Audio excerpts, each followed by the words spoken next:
ẹ jẹ́ kí n mọ̀ kí gbogbo ọmọ Yorùbá gbogbo ọmọ káàárọ̀ oòjíire nílé lóko lódò lẹ́yìn òde pé ìbànújẹ́ ò ní kàn yín lágbára Ọlọ́run ẹ kú dédé àkókò yìí ọmọ yín ọ̀rẹ́ yín olólùfẹ́ àti àyànfẹ́ yín náà ni Àkàndá Ìkòǹkò lóko tèmi fẹ́ni tó ẹ̀sẹ̀ ń wò mí rí mi fún ìgbà àkọ́kọ́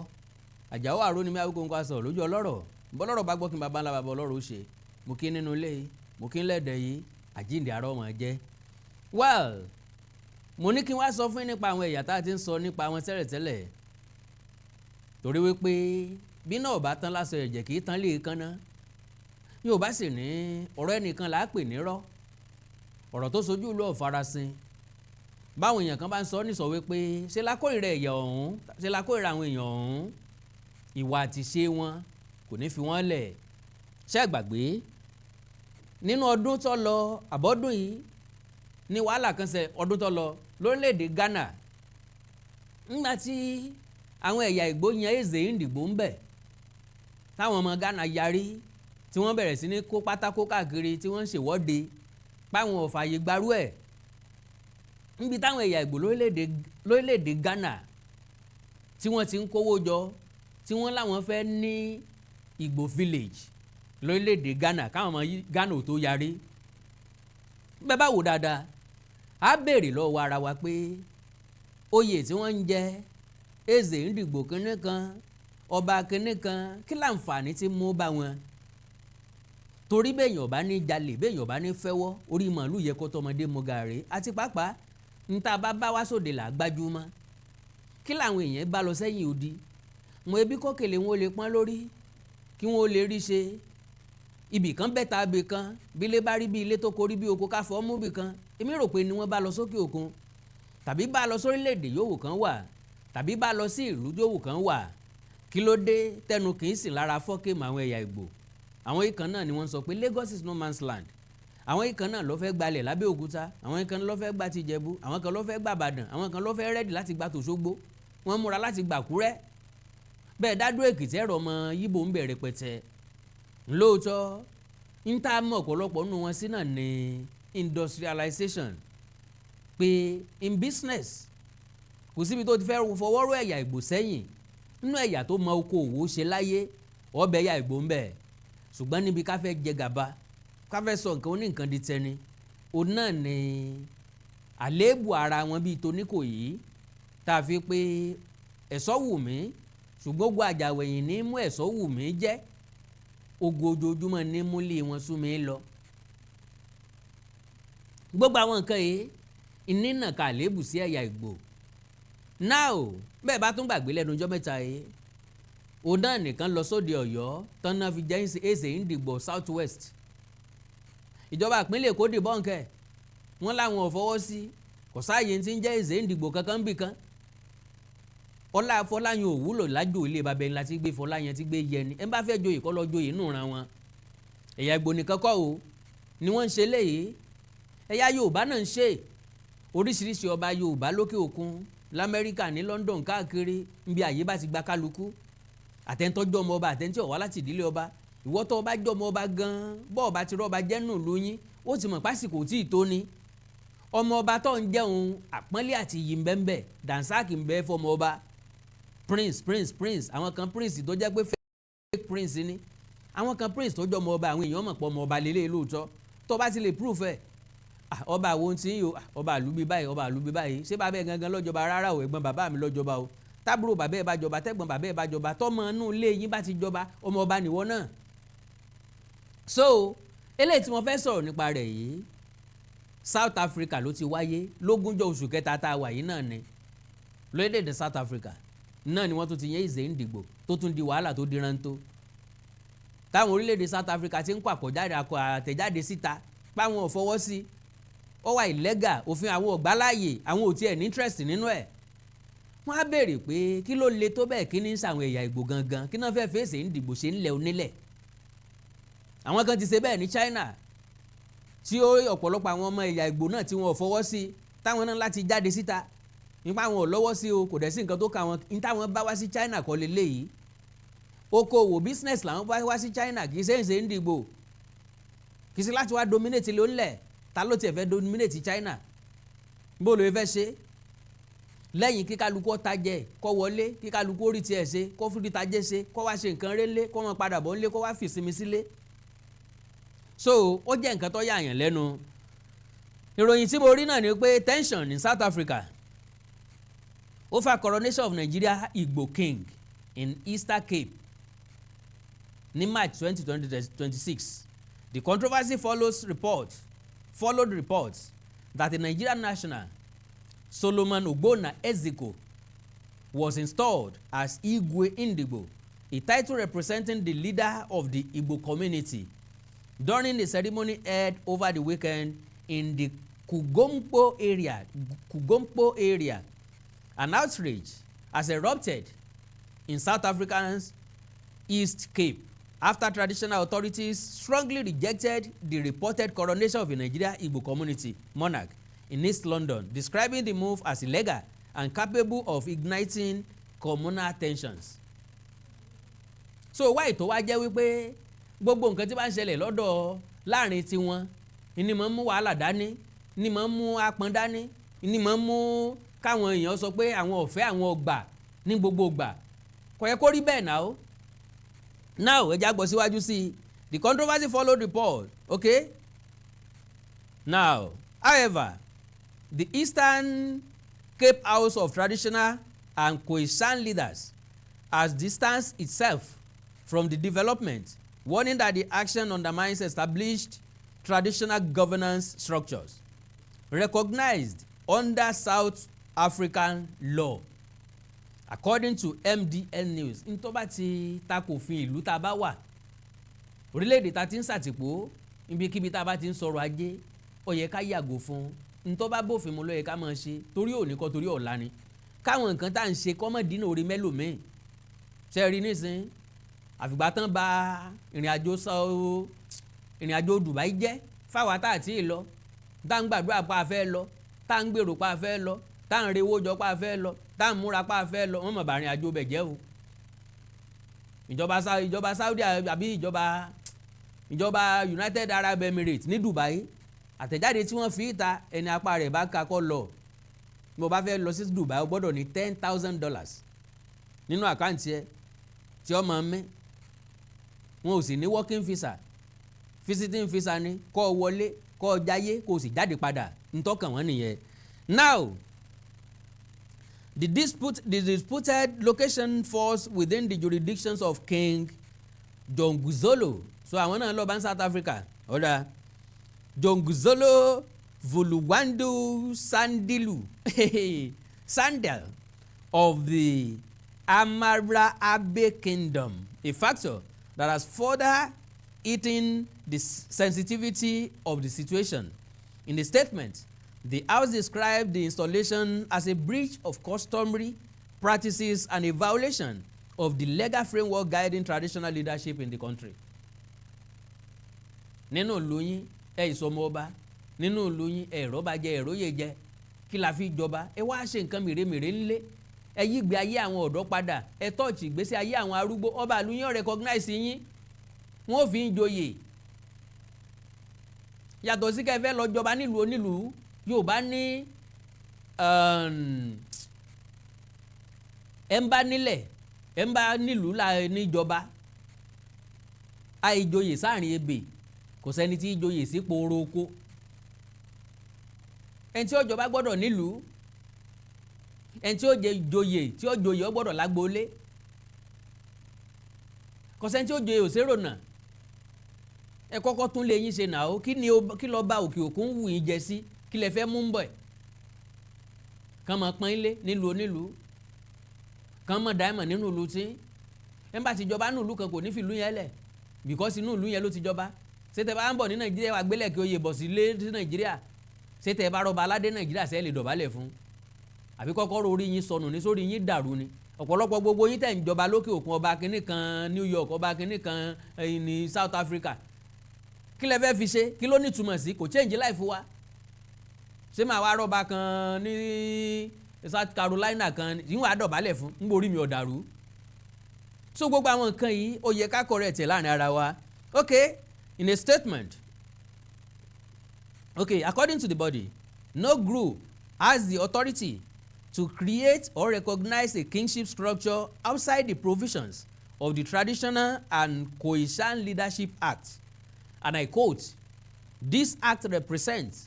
a serious disregard for established customary systems and possess a direct challenge to legally recognized traditional institutions."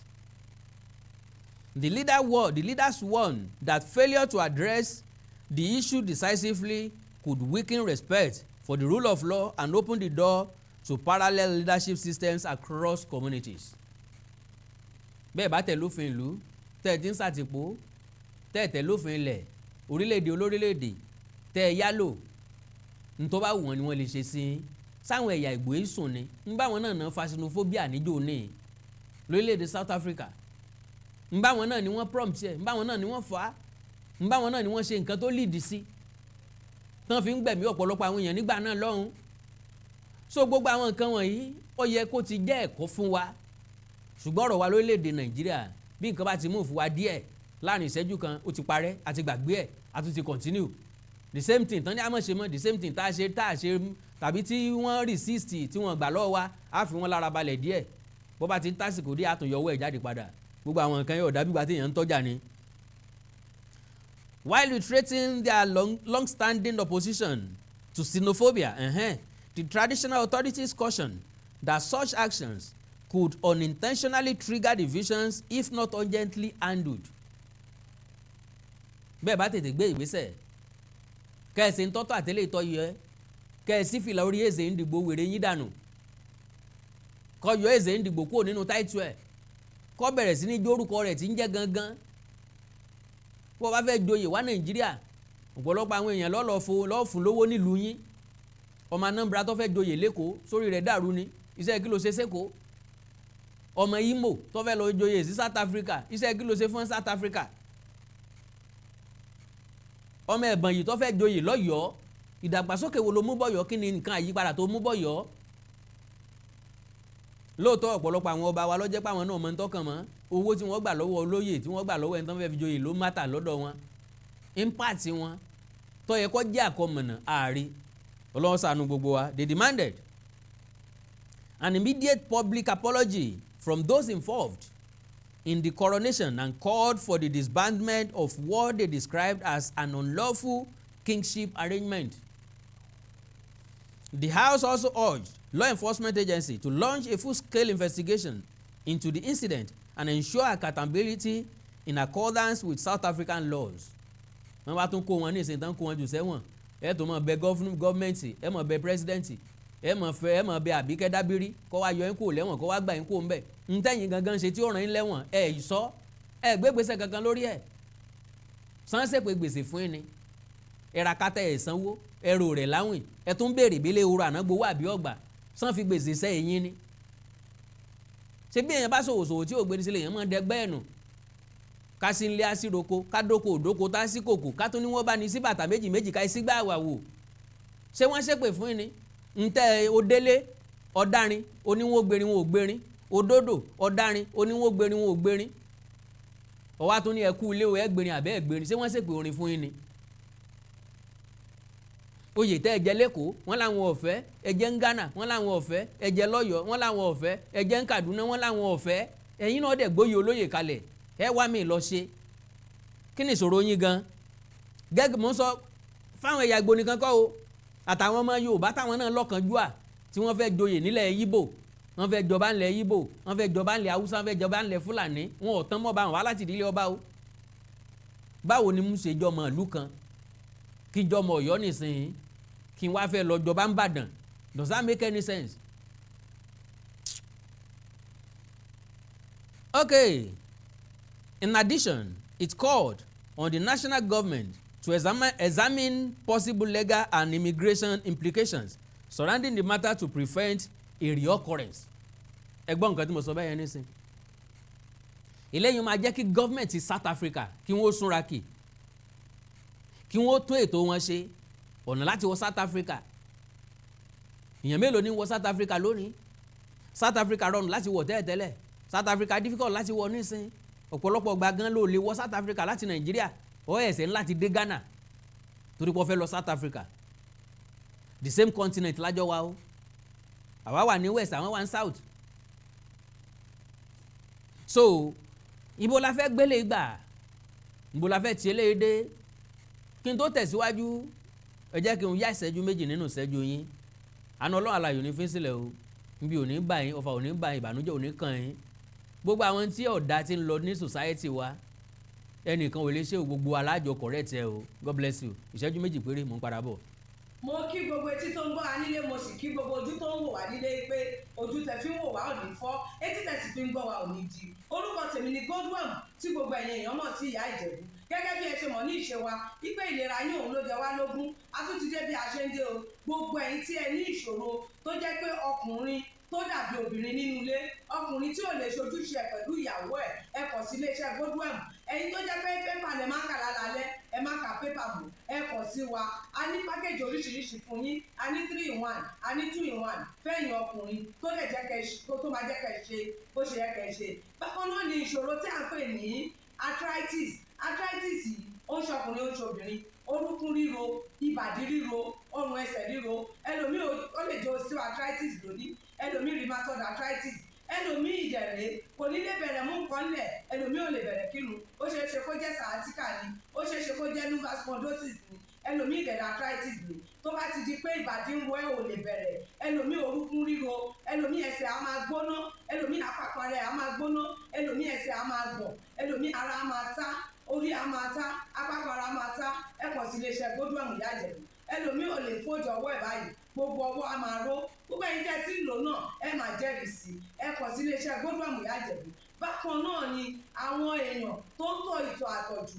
àtọ̀jù yìí ó ṣeé ṣe kó jẹ́ pé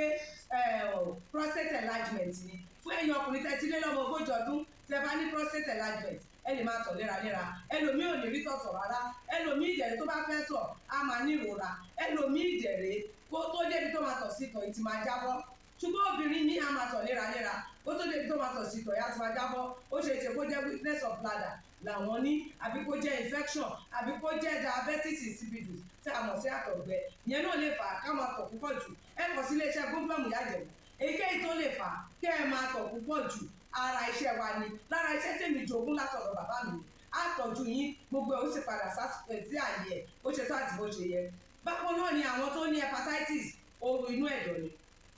ṣùgbọ́n tí hepatitis bá ti pẹ́ lára ó lè ba ẹ̀dọ̀ jẹ́ ó lè fà á kéèyàn ní enlarged liver ó dẹ̀ lè fa oríṣiríṣi ìṣòro sí ẹ̀dọ̀ yẹn ẹlòmíì á máa ní àmì bí kínú máa dùn bí kójú máa pọ́n kítọ̀ ẹ̀ máa pọ́n ẹlòmíì dẹ̀ kò ní rámì rárá bóyá lọ ṣàyẹ̀wò wá kàn sọ fún pé ó wà positive ẹ kàn sí wa ẹlòmíì dẹ̀rẹ̀ ó lè jẹ́ liver cirrhosis lòun ní èyíkéyìí tí ẹ ó ìbàjẹ́ ẹ kàn sí iléeṣẹ́ Godwin ìyá Ìjẹ̀bú bí mo ṣe sọ̀rọ̀ ẹ̀yin tẹ́ ní prostate ó jẹ́ prostate enlargement ni ó jẹ́ prostate cancer ni ẹ kàn sí wa pẹ̀lú ògbó Ọlọ́run ẹ ní rí bákan náà mọ́ mo ti sọ fún yín gbogbo ìṣòro yòówù kẹ́ni ewé àti gbòǹkan mélé tí àwọn bàbá wa ń lò láyé àtijọ́ tá a ti gbé kalẹ̀ lọ́nà ìgbàlódé tó sì ṣe bẹbẹ lágbára òun là ń lò fún ọmọdé àti àgbà ẹ kàn sí wa ẹ ní kábàámọ̀ pẹ̀ ṣe bẹ́ẹ̀ ẹ̀rọ ìbánisọ̀rọ̀ mi ni 08033034777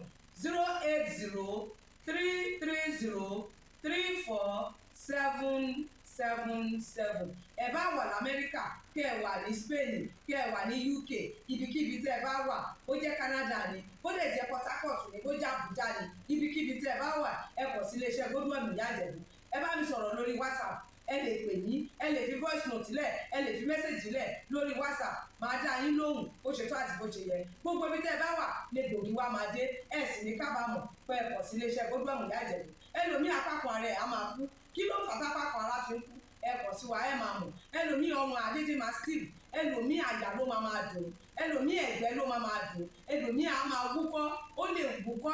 kókó ti wà lẹ́nu ẹ̀ tipẹ́tipẹ́ tí ò sì ní lọ ẹlòmíì ìdẹ̀rẹ̀ ó máa ní ìṣòro àti breathe in oxygen breathe out carbon dioxide àwọn á máa ní ìṣòro á máa ní kàtà gbogbo ìgbà kí ló ń fà ó ṣeéṣe kó jẹ́ asthma ni ó ṣeéṣe kó jẹ́ bronchitis ó lè ṣeéṣe kó jẹ́ pneumonia cough ìwọ ní tó bá ti kàn sí wa èyí tó bá jẹ́ nú ẹ̀ ló máa dìtámì irú egbògi tá a lè kẹ̀rà láti lè ṣe wa ẹ ṣe mọ̀ mo ti sọ fún yín o ẹ̀rọ ìbánisọ̀rọ̀ wa 08033034777 777. Iléeṣẹ́ Godwin last bus stop yín ni pẹ̀lú agbára Ọlọ́run. Remember, if it is not Godwin, it can never be like Godwin. I used to tell you, health is something to be treasured. Ire o. Ẹ káàbọ̀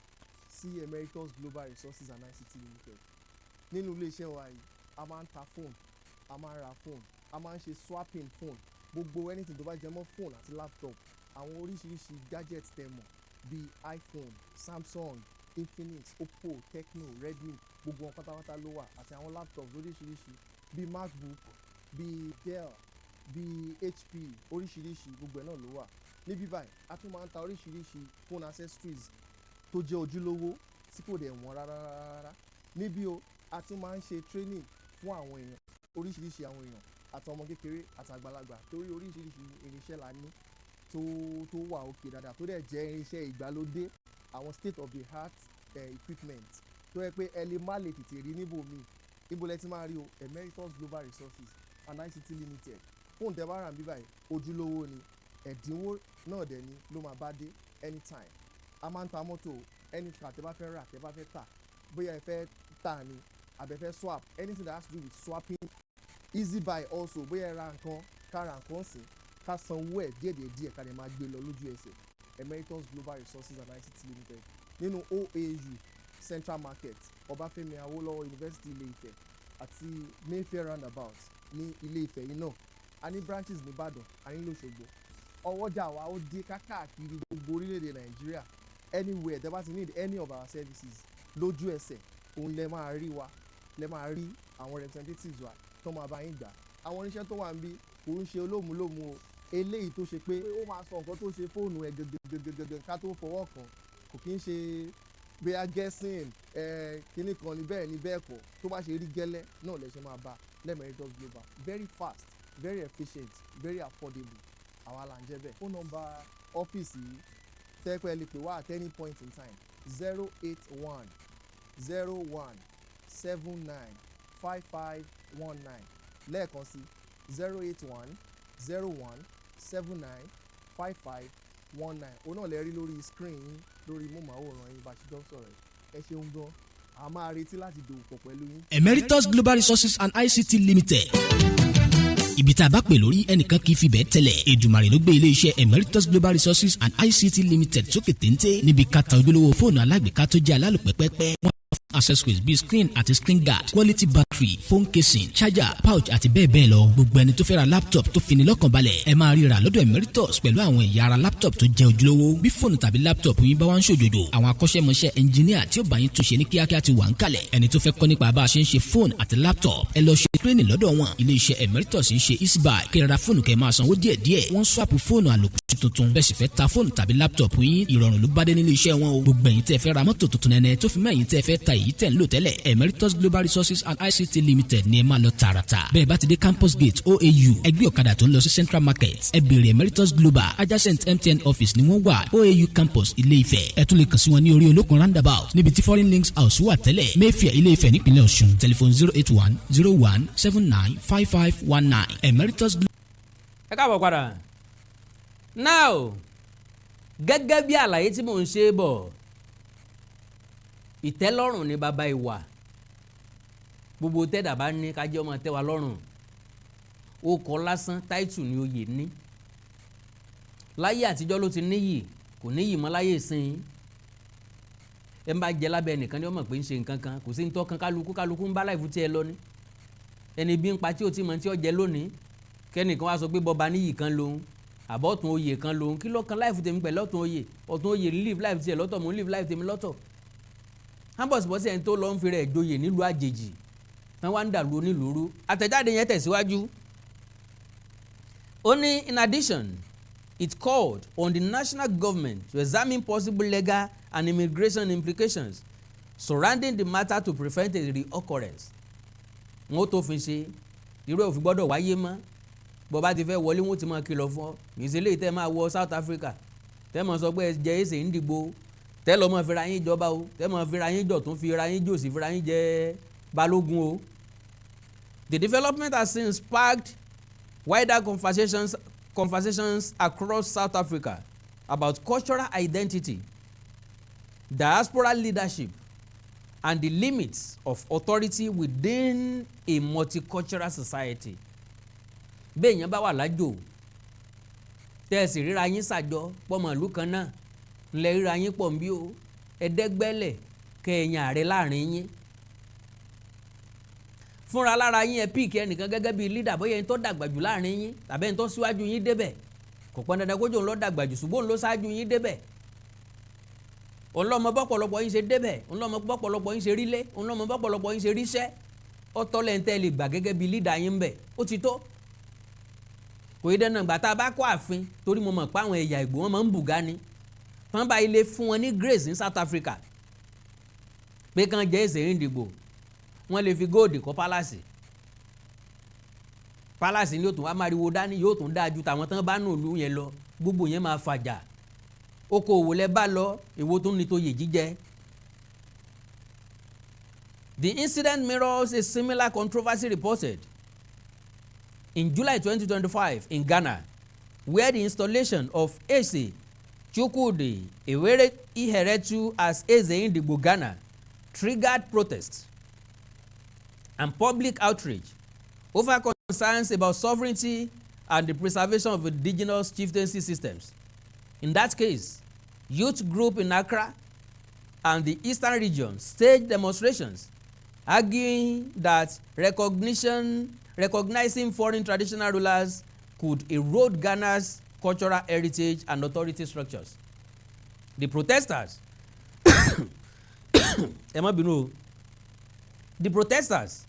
warned against what they described as the emergence of foreign thrones amid fears, though unverified, of plans to establish an Igbo settlement with quasi-traditional authority. Despite the backlash, Eze Chukwudi Iheretu and other Igbo leaders maintained that the title was purely ceremonial. Wọ́n ní kò ní nǹkan kan ṣe ó kàn wá ceremonial lásán ló wà fún nǹkan irọ́ ni o nǹkan fẹ́ jẹ náà ti jẹ o, intended to unify the Igbo diaspora and promote cultural identity without any political or territorial ambitions. Bẹ́ẹ̀ bá fẹ́ protect tẹ́ fẹ́ promote Igbo identity àti cultural value kò sí nǹkan tó ní kẹ́ mọ̀mọ́ sí ayẹyẹ tẹ́ bá ń ṣe níbẹ̀ lọ́dọọdún kẹ́ẹ̀kan yín olórí kan ọ̀tán kò di dandan kó jẹ́ baálẹ̀ kò di dandan kó jọba kò di dandan kó jẹ́ Eze Ndigbo president òtítọ́. So as tension grow in South Africa, it is expected that authorities must tread carefully to balance respect for cultural expression with the preservation of national legal and traditional frameworks. Having said that, gbogbo nǹkan ló gbọ́dọ̀ wà ní orí òdiwọ̀n ìwọ̀n tó wọ̀n sí ló yẹ kó máa ká ẹsẹ̀ ọmọ ìsepá fìdí àdámú bí ọwọ́. Gbogbo àwọn afọláyan tí ń bẹ lájò tí wọ́n ń kó ságbádá fọ̀pá tilẹ̀ gbádé sórí nílùú onílùú lókè òkun nílùú aláwọ̀ funfun níbi táwọn eléyìí tí ò ti sí nǹkan tó kàn wọ́n pẹ̀lú ẹnìkan jọba bẹ́ẹ̀ nìkan kọ̀ jọba tí wọ́n rí gẹ́gẹ́ bí ẹni pẹ́ ń ṣeré tán bá béèrè lọ́wọ́ yẹn máa sọ pé kọjọ́ra Yorùbá culture ńlẹ̀ ń promote Ọlọ́run kálukú yín lọ́wọ́ ní tó bá wù ní kẹ́ ẹ jẹ́ ó kọ́ tó bá wù ní là á jẹ́ lẹ́yìn òdì tó. Àkàndá ló rọ̀rọ̀ lẹ́nu bíi tẹjọ àjàó àrò Awíkonko sọ̀rọ̀ lójú ọlọ́rọ̀ bọ́lọ́rọ̀ bá gbọ́gbìn baba ńlá baba ọlọ́rọ̀ ó ṣe mo wí tèmi náà ń ó kìdọ̀ ọ̀rọ̀ mi bàkọ̀. Ẹ like follow page mi lórí Facebook Awíkonko television ẹ subscribe sí YouTube channel mi Awíkonko TV. Ẹni nǹkan pàtàkì tẹ́ fẹ́ kájọ ṣẹ́jà sọ lórí WhatsApp +234 904 8519362 +234 904 8519362. Èdè àti àṣà lè káàró òjìrò ní wọmi o orílẹ̀-èdè lè káàró òjìrò ní dàrú ìlú ẹnìkọ̀ọ̀kan wa yóò tòrò mẹ́nimẹ́ni bí omi àfọwúrọ̀ pọn àjùwàṣe o.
Àwíkòǹkò Development Fans Club.